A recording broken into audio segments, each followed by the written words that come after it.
I think most of you probably know that I like to put this slide in here, but you know, the miners did it. They had a train up American Fork Canyon, and they also had a gondola that ran from Snowbird's private property down towards Tibble Fork Reservoir. So it's been done before, and we'd like for it to be considered through this process and see if it's a good fit for our community. Thank you.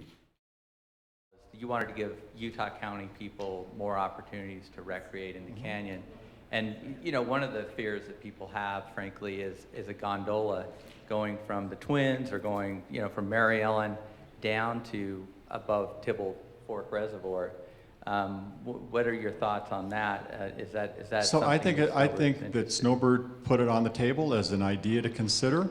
If people think it's a good idea, then I think we ought to take a look at it. I think if people go, we hate that, then I don't think we ought to look at it. But I think we ought to put it's one of many ideas, and I think we ought to consider it. You know, I'll speak for myself. I hate the idea. One of the challenges there is that you're abutting wilderness land. There's roadless, 2 or 3 miles of roadless land at the top. I mean, some of the most beautiful area in the central Wasatch, and you don't have that viewscape problem.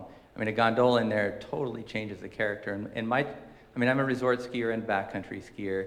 My problem is that once a resort gets a lift access, I mean, to the point I've heard, you know, you don't see 4-wheel drives, you don't see private user groups frequently going in ski terrain, and especially in the winter. And so that, you know, there's some drainage there that's taken away from backcountry users in basically in a 40-year increment, and whatever extension the resort gets for a special use permit, because that's a lot of public land that potentially is impacted in that. And that's where I think people in the community need to get aware that it could really change the character of the canyon if that were to happen. Right.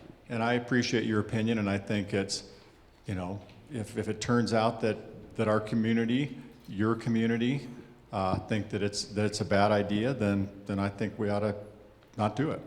Okay, one other question I had was that the zoning went from CE1 to CE2. I mean, mountain land, you know, we've all seen Deer Valley, you know, $1 million lots plus, you know, acreage in mountain areas, ski in, ski out is very valuable. Is there a vision where there is some housing in this area that's for sale and becomes available to people who want to pay the big 7-figure amounts? You know, I think that that's part of the discussion.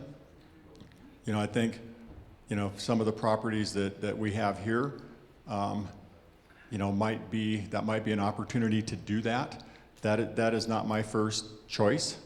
I think that those areas there should be left for other recreational opportunities and should be preserved for water quality and things like that. But again, that's all part of the discussion. You know, I would love to, you know, again, work with through the American Fork Vision process and try and make good decisions.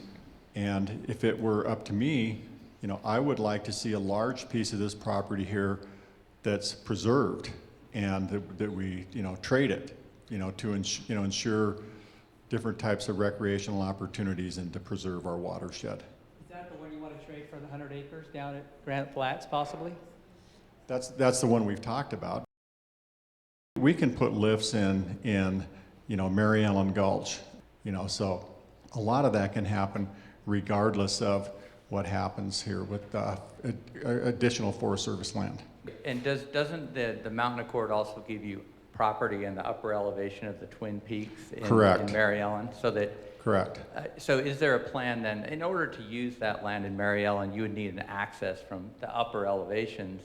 Does it bring the gondola from Hidden to Twin Peak back into play if Mountain Accord goes through? Is that something that Snowbird would be pursuing? Not to Twin Peaks, but it is possible to put something across the top from Hidden Peak over to you know, the far side of, again, on our private property on the other side. And we don't need Forest Service land to do that either, to be honest with you. We can do that from Hidden Peak over to the far side of Mary Ellen Gulch on our private property.